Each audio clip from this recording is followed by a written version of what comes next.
Hello प्यारे मित्रों, कैसे हैं आप सब। आई होप कि आप सब बहुत बढ़िया हैं बच्चों।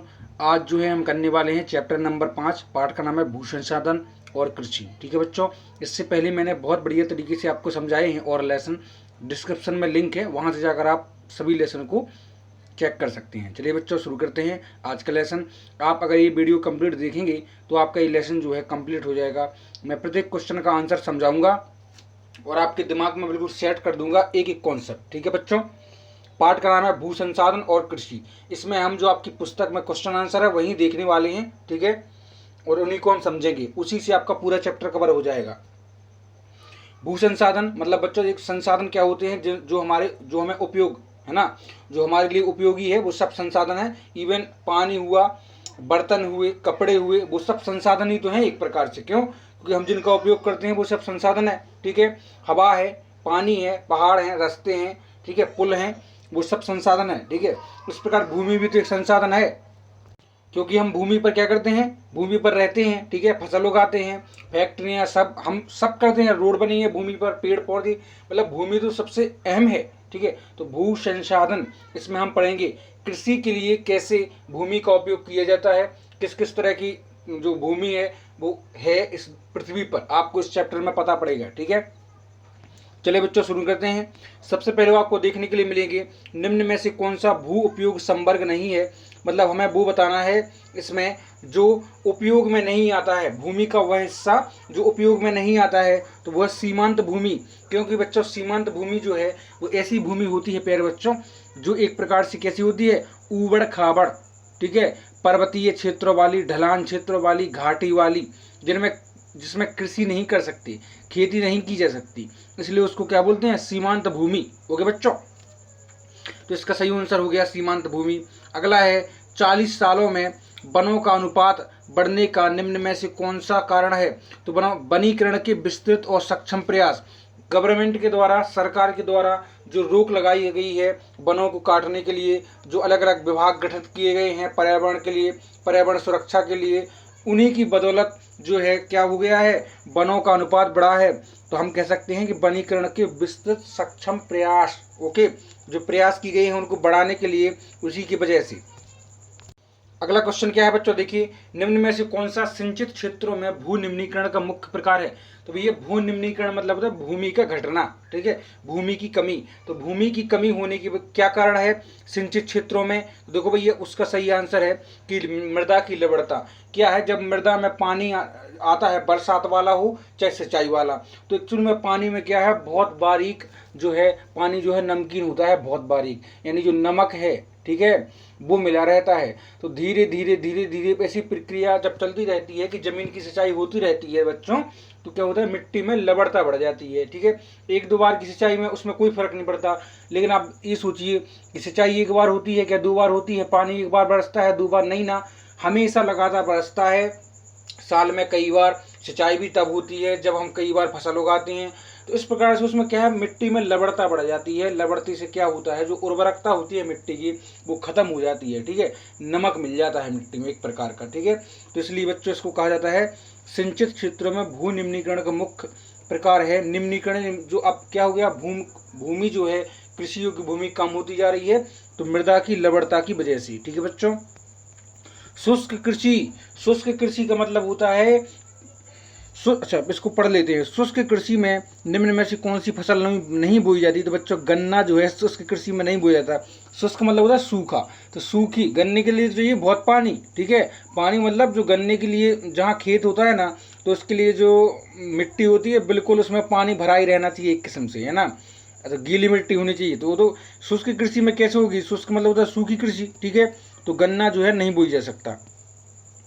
निम्न में से कौन से देशों में गेहूं व चावल की अधिक उत्पादक।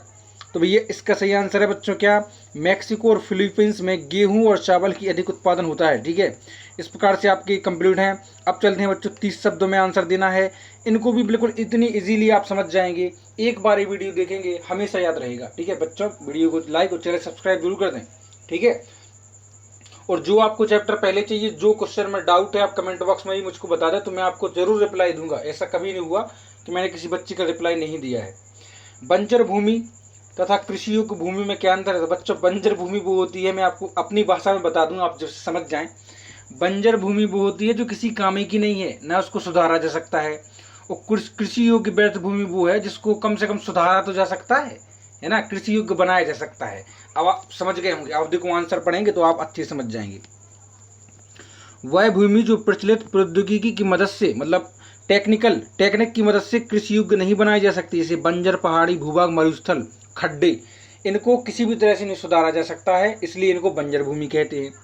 कृषि योग्य व्यर्थ भूमि देखो यहाँ से लिखना है, कृषि वो भूमि उद्धार तकनीकी द्वारा इस भूमि को कृषि योग्य बनाया जा सकता है। यह भूमि वह है जो पिछले 5 या उससे अधिक वर्षों तक पड़ती है कृषि रहित रही है। इसको आप ये लाइन लिखो चाहे नहीं लिखो, इतना तो लिखना है कि नई तकनीकी की मदद से भूमि को कृषि योग्य बनाया जा सकता है, तो वह होती है कृषि योग्य व्यर्थ भूमि। और जिनको तकनीकी की मदद से बनाया नहीं जा सकता कृषि योग्य, तो वो होती है बंजर भूमि। ठीक है बच्चों, अगला क्या है, निबल बोया गया क्षेत्र और सकल बोया गया। बच्चों निबल बोया गया क्षेत्र वह है कि जहाँ शुद्ध कृषि, मतलब वह क्षेत्र जहाँ खेती होती है, फसल काटी जाती है और फसल बोई जाती है। ठीक है, तो वो तो हो गया आपका निबल बोया गया क्षेत्र। मतलब अब मैं बिना आपको आंसर पढ़े ही समझा दूंगा। पहले सकल बोया गया क्षेत्र वह होता है कि साल भर में कितनी फसल वहां पे कटी है, ठीक है, कितनी फसल बोई गई है और कितनी फसल काटी गई है, तो वो गया सकल। ठीक है, अब हम आंसर पे आते हैं, ठीक ना। निबल बोया गया क्षेत्र वह भूमि जिस पर फसलें उगाई व काटी जाती हैं उसे निबल बोया गया क्षेत्र या शुद्ध बोया गया क्षेत्र कहते हैं। मतलब 2 लाइनों में आप इसको फिनिश कर सकते हैं। अच्छा, अब आ जाता है आपका क्या, आपका आ जाता है कौन सा, हाँ, सकल बोया गया क्षेत्र। तो सकल बोया गया क्षेत्र की आप लिखेंगे, यह कुल बोया गया क्षेत्र है, इसमें एक बार से अधिक बार बोए गए क्षेत्रफल को उतनी ही बार जोड़ा जाता है। मतलब कितनी बार इसको बोया गया है और कितनी बार काटा गया है, ये सब मतलब एक प्रकार का आंकड़ा निकालना सकल बोया गया क्षेत्र के अंतर्गत आता है। और शुद्ध बोया गया क्षेत्र वह है कि फसल जिस क्षेत्र में काटी गई, बोई गई, काटी गई, वो सब क्षेत्र वो है शुद्ध बोया गया क्षेत्र है। ठीक है, अब हम चलते हैं अगले क्वेश्चन पर। अगला क्वेश्चन है, भारत जैसे देश में गहन कृषि। तो भैया गहन कृषि क्या है, आप पहले तो समझ लो। गहन कृषि वह कृषि है जिसमें कम, ठीक है, कम जगह पर अधिक उत्पादन के लिए बढ़िया बढ़िया चीज़ों का उपयोग किया जाए, उर्वरकों का उपयोग किया जिससे पैदावार अच्छी हो। ओके, वो होती है गहन कृषि। अब समझ गए होंगे। तो देखो, भारत जैसे देशों में गहन कृषि नीति अपनाने की आवश्यकता क्यों है भैया, इसलिए अपनाने की आवश्यकता है। मैं आपको बताऊं, क्या आप ये बताओ भाई कि भारत में कितनी जनसंख्या है, आप देख रहे हैं कितनी जनसंख्या है, और क्षेत्रफल छोटा है और जनसंख्या बहुत ज़्यादा है। अब क्षेत्रफल रहने के लिए भी चाहिए, है ना, और खेती के लिए भी चाहिए। तो इसलिए भैया खेती के लिए ज़मीन कम है, और कम ज़मीन है लेकिन हमें चाहिए तो खाना ज़्यादा। उसके लिए हमें क्या कम ज़मीन पर ही अच्छी पैदावार करनी चाहिए, है ना। इसके लिए गहन कृषि, अब आप समझ गए होंगे, बिल्कुल समझ गए होंगे, कोई दिक्कत नहीं है। ठीक है, देखो इसका आंसर पढ़ते हैं। अब देखो, भारत में निबल बोए गए क्षेत्र में बढ़ोतरी की संभावनाएं सीमित हैं। बढ़ोतरी की मतलब, अब भारत में खेत को कैसे बढ़ाया जाए, जितनी है उतनी ही है, उसको बढ़ाया नहीं जा सकता। क्या खेतों को खींचकर हम बड़ा कर दें क्या, ऐसा तो हो नहीं सकता ना। देखो बच्चों, तो बढ़ोतरी की संभावनाएं तो है सीमित, मतलब बढ़ नहीं सकते, सीधी बात है। अतः भूमि बचत प्रौद्योगिकी विकसित करना आज अत्यंत आवश्यक है।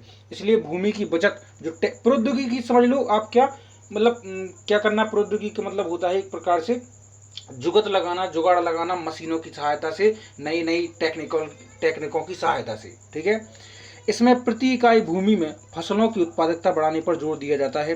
ठीक है, फसलों की उत्पादकता मतलब जो उत्पादकता पहले हुई आज वो उससे ज़्यादा हो, समझ गए। साथ ही गहन भू उपयोग से एक वर्ष में अधिकतम फसलें उगाई जा सकें, समझ गए। तो वो होती है गहन कृषि। वैसे तो आप अपनी समझ से लिख सकते हैं, जो भी आपको समझ में आए वो लिख दो, बस समझना जरूरी है। मैं ये नहीं कहता कि आप जो आपको स्क्रीन पर दिख रहा है वो लिखो। ठीक है बच्चों, हाँ बच्चों, और मैं एक बात कहना चाहता हूँ, वीडियो को लाइक और चैनल सब्सक्राइब जरूर कर दें। ठीक है बच्चों, शुष्क कृषि और आर्द्र कृषि में क्या अंतर है, तो प्यारे बच्चों मैं आपको पहले ही बता चुका हूँ। शुष्क कृषि तो वह होती है ना, सूखी, और आर्द्र कृषि मतलब नम, गीली। आप देख लो, शुष्क कृषि, यह कृषि भारत के उन शुष्क भूभागों में की जाती है जहां वार्षिक ताप मतलब जो वर्षा होती है 25 सेंटीमीटर से कम हो। जहां वर्षा 75 सेंटीमीटर से कम हो वहां शुष्क कृषि। ठीक है, इन क्षेत्रों में शुष्कता को सहने में मतलब रागी, बाजरा, मूंग, चना, ग्वार, फसलें ऐसी उगाई जाती हैं। आर्द्र कृषि क्या है, देखो इन क्षेत्रों में फसल उगाई जाती हैं जहाँ बरसात बढ़िया हो, है ना, जहाँ पानी की अधिक पानी बढ़िया हो, ठीक है, ज़्यादा हो, जैसे चावल, जूट, गन्ना। अब चावल देखते हैं, अब तो पानी में डूबे रहते हैं उसके पौधे, ठीक है। ताजे पानी की जल कृषि आदि। अधिक वर्षा के कारण ये क्षेत्र बाढ़ व मृदा अपरदन का सामना भी करते हैं। तो आप समझ गए होंगे शुष्क कृषि खेती और आर्द्र कृषि खेती, ठीक है बच्चों। अगला क्वेश्चन है, अच्छा 150 शब्दों में आंसर देना है। लो, इसको भी मतलब आप इजीली समझ सकते हैं, बस वीडियो में बने रहें, ठीक है। देखो, भारत में भू संसाधन की विभिन्न प्रकार की पर्यावरणीय समस्याएं कौन सी हैं, उनका निदान कैसे किया जा सके।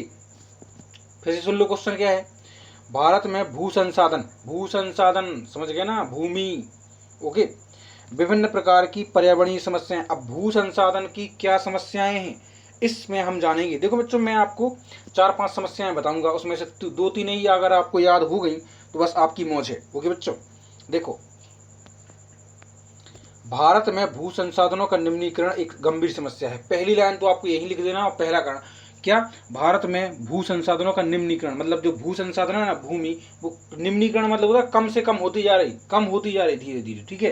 पहले ज़्यादा थी, अब कम होती, अब लोग बढ़ रहे, जनसंख्या बढ़ रही, तो रहने के लिए घर मकान भी चाहिए। तो खेतों में अब देखते हैं अगल बगल की जहाँ खेती होती थी, आज वहाँ पर प्लॉट खड़े हैं, घर खड़े हैं, मकान खड़े हैं, ठीक है। तो भू निम्नीकरण ही तो हो रहा है खेती के लिए, भूमि कम होती जा रही है ना। जैसे वन निम्नीकरण होता है, ऐसे भू, जो कि कृषि विकास को दोषपूर्ण नीतियों के कारण उत्पन्न हुई है। भू संसाधनों का निम्नीकरण एक गंभीर समस्या है, इसलिए इससे मृदा की उर्वरकता क्षीण हो गई है। यह समस्या विशेषकर सिंचित क्षेत्रों में अधिक भयावह है। अब देखो, भू संसाधनों की निम्नीकरण खेती, अब जो ज़्यादा कीटनाशकों का उपयोग, है ना, मृदा में लवणता पाई जाती है ना, ज़्यादा कीटनाशक का उपयोग करते हैं तो मिट्टी की जो उर्वरकता है ना, बढ़िया उपजाऊपन है वो खत्म हो जाता है। तो यही तो है भू संसाधनों का विनाश, ठीक है। चलो मैं इसको आप देता हूँ। देखो, पहला कारण आप क्या लिखेंगे, कृषि भूमि का एक बड़ा भाग, है ना, लवणता तथा मृदा क्षारकता के कारण बंजर हो चुका है। पहला, मृदा लवणता के कारण बंजर हो चुका है। दूसरा कारण लिखेंगे, अब तक 80 लाख हेक्टेयर भूमि लवणता से प्रभावित हो चुकी है। दूसरा हो गया, है ना, ज़्यादा नहीं लिखना अपन को, ज़्यादा। देखो, तीसरा आपको लिखना है, कीटनाशकों रसायनों के अत्यधिक प्रयोग से मृदा परिच्छेदिका में जहरीले तत्वों का सांद्रण बढ़ गया है। मेरे जहरीले तत्व अब जो है जहरीले तत्व बढ़ गए हैं, किसकी उपयोगिता से अधिक, किसकी, कीटनाशक की उपयोगिता से, ठीक है। रासायनिक, आप जानते हैं कितने रसायन डलते हैं, ठीक है, जब खेती होती है तो। अगला है, सिंचित क्षेत्रों की फसल प्रतिरूप में दलहन विस्थापित हो चुका है। यहाँ बहुफसलीकरण में बढ़ोतरी से परती भूमि का क्षेत्र कम हुआ है। अच्छा, इसको समझने के लिए आप इस तरह समझिए कि इसमें क्या होता है, एक साल में हम एक्चुअली में करना क्या चाहिए कि एक साल में भूमि पर एक बार ही फसल उगाना चाहिए, उसको ऐसे छोड़ देना चाहिए, जिससे कि उसकी जो उपजाऊपन है वो क्या हो सके, रीजनरेट हो सके, फिर से आ सके। लेकिन ऐसा तो होता ही नहीं है ना, होता ही नहीं है, ठीक है। एक बार फसल उगी, 2-3 महीने के लिए खाली खेत, उसके बाद फिर से फसल जो है बो देते हैं। अब बेचारी धरती क्या करे बताओ, है ना। तो इससे धरती का विनाश खत्म होता है, इससे धरती का उपजाऊपन भी खत्म हो जाता है, धरती बंजर भी हो सकती है बार बार कृषि करने से, बार बार खेती करने से, है ना, बहुफसलीकरण करने से। यही इसमें कहा गया है, बहुफसलीकरण में बढ़ोतरी से जो भूमि का क्षेत्र कम हुआ, जिसमें भूमि पुनः उर्वरता पाने की प्राकृतिक प्रक्रिया है वो खत्म हो गई। पुनः उर्वरकता पाने की जो प्राकृतिक प्रक्रिया है भूमि की, वो खत्म हो गई। अब आपकी समझ में आ गया होगा। अगला देखो, उष्णकटिबंधीय आर्द्र क्षेत्रों में जल द्वारा मृदा अपरदन, है ना, उष्णकटिबंधीय आर्द्र क्षेत्रों में जल द्वारा मृदा अपरदन और शुष्क क्षेत्रों में वायु द्वारा मृदा अपरदन एक आम समस्या है। आप लिख देना, जल द्वारा मृदा अपरदन से भूमि संसाधन कम हुआ। अगला पॉइंट लिख देना आप कि वायु अपरदन से, अपरदन क्या होता है बच्चों, एक्चुअली में क्या है कि जो जल होता है ना, वो ऊपर की परत जो है मिट्टी की उठा ले जाता, बहा ले जाता। बच्चों, ऊपर की परत तो जो आपकी है वो इम्पोर्टेंट है, वो उपजाऊ है, ठीक है। और हवा भी, ऊपर की परत जो है मिट्टी की धूल, जैसे धूल झंकार कचरा मचरा, है ना, उस पर फैला रहता, वही तो उपजाऊ होता है, वही तो ह्यूमस है आपका, ठीक है, मिट्टी का। तो इसलिए इससे इस कारण भी जो है मिट्टी का क्षरण होता है अपरदन के कारण बच्चों। तो यही होता है अपरदन। और ठीक है, आपसे कहा जाए मृदा अपरदन क्या है तो आप बता देंगे। इस तरह से इसका तो आंसर हो गया, अब आपको समझ में आ गया होगा आई होप। अब चलते हैं हम अगले क्वेश्चन पे।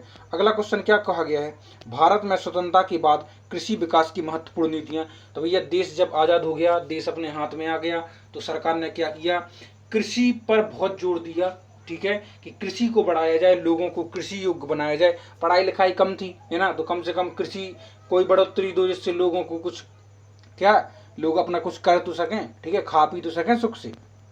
तो देखो बच्चे इसका आंसर है, स्वतंत्रता प्राप्ति से पहले भारत कृषि एक जीविकोपार्जी अर्थव्यवस्था थी। स्वतंत्रता जीविकोपार्जी अर्थव्यवस्था मतलब ये है कि भैया यहाँ पे लोग केवल क्या करते थे, खेती करते थे और खाते थे, करते थे और खाते थे। इस तरह से नहीं है कि खेती अब के समय में जैसी खेती करते हैं, खाते भी हैं और बाहर भी बेचते हैं, निर्यात भी करते हैं, ठीक है। पहले नहीं था ऐसा, पहले केवल करते थे और खाते थे, ठीक है। तो बच्चों स्वतंत्रता प्राप्ति के बाद सरकार का मुख्य उद्देश्य खाद्यान्नों का उत्पादन बढ़ाना था। खाद्यान्न मतलब जो फसलें हैं उनका उत्पादन बढ़ाना था। अब देखो इसमें पहला पॉइंट लिखना है, व्यापारिक फसलों के स्थान पर खाद्यान्न फसलों का उगाना, ठीक है। पहला, व्यापारिक फसलें क्या है आपको जानते हैं, व्यापारिक फसलें जो बाजार में जाती हैं। मक्का, अब मक्का का तुम घर में रख के क्या करोगे, वो तो बाजार में ही जाएगा ना, ज्वार बाजार में ही जाता है, ठीक है। अब घर में रह के क्या करेगा वो सॉरी। अगला है कृषि गहनता को बढ़ाना। आपको पता है कृषि गहनता, हमने बताया है, कृषि गहनता मतलब कम क्षेत्र में अधिक से अधिक उत्पादन करना। अगला है कृषि योग्य बंजर भूमि तथा पड़ती भूमि को कृषि भूमि में परिवर्तित करना, मतलब कि जो कृषि योग्य भूमि है, कृषि योग्य व्यर्थ भूमि जो मैं पहले बता चुका हूँ ना, बंजर भूमि है, तो बच्चों उसको इस तरह से चेंज करना कि लोग उस पर जो है खेती कर सके, ठीक है। आपने सुना होगा कि लोगों को पट्टे पे दे दी जाती है, जमीन जो है पट्टे पे दे दी। ऐसा क्यों होता है, जो अनावश्यक रूप से खाली जमीन पड़ी है लोगों को दे दी जाती है कि जाओ फसल उगाओ, ठीक है। तो कृषि योग्य बंजर भूमि पड़ती भूमि को कृषि योग्य भूमि में बदलना, यही इतना ही पॉइंट आपको लिखना है। अगला है मैक्सिको से गेहूं तथा फिलीपीन से चावल की अधिक उत्पादन देने वाली उन्नत किस्म की मंगवाना, उन्नत किस्में मंगवाना। एक आप और जोड़ सकते हैं इसमें, क्या, हरित क्रांति, ठीक है, हरित क्रांति चलाई गई, ठीक है। हरित क्रांति में क्या किया गया, गेहूं और चावलों पर ज़्यादा जोर दिया गया, ठीक है। नई नई लोगों को सुविधाएं दी गई, ठीक है। किसानों को बहुत अच्छी अच्छी सुविधाएं दी गई जिससे वो आसानी से खेती बाड़ी कर सकें, उन पर ज़्यादा बोझ ना हो, ठीक है। अगला है योजना आयोग ने 1988 में कृषि विकास में प्रादेशिक संतुलन को प्रोत्साहित करने हेतु कृषि जलवायु नियोजन आरंभ किया। इसमें कृषि, पशुपालन और जल कृषि के आधार पर बल दिया गया, ठीक है। अगला है 1990 के दशक में उदारीकरण नीति तथा उन्मुख बाजार अर्थव्यवस्था ने भारतीय कृषि को प्रभावित किया, ठीक है। अगला अब हो गया इतना ही, और आप अपने हिसाब से भी लिख सकते हैं, बहुत सारे हैं पॉइंट, कितने आप बताएं, है ना। सरकार के प्रति उदारता, कृषि में किसानों को बहुत जो है छूट दी गई, ठीक है। कम कीमत पर उनको अधिक से अधिक अच्छे से अच्छी किस्म की बीजों की उपलब्धता कराई गई, है ना, खाद की उपलब्धता फ्री कराई गई, ठीक है। इस तरह से आप बहुत सारी 5-6 भी आप अपने बना के लिख दो, कुछ इसमें से लिख दो, आपका काम हो जाएगा। आई थिंक कि आपको क्लियर हो चुका होगा। वीडियो को लाइक और चैनल सब्सक्राइब जरूर कर दें बच्चों। मिलते हैं अगले चैप्टर में जल्दी, ठीक है। Take care.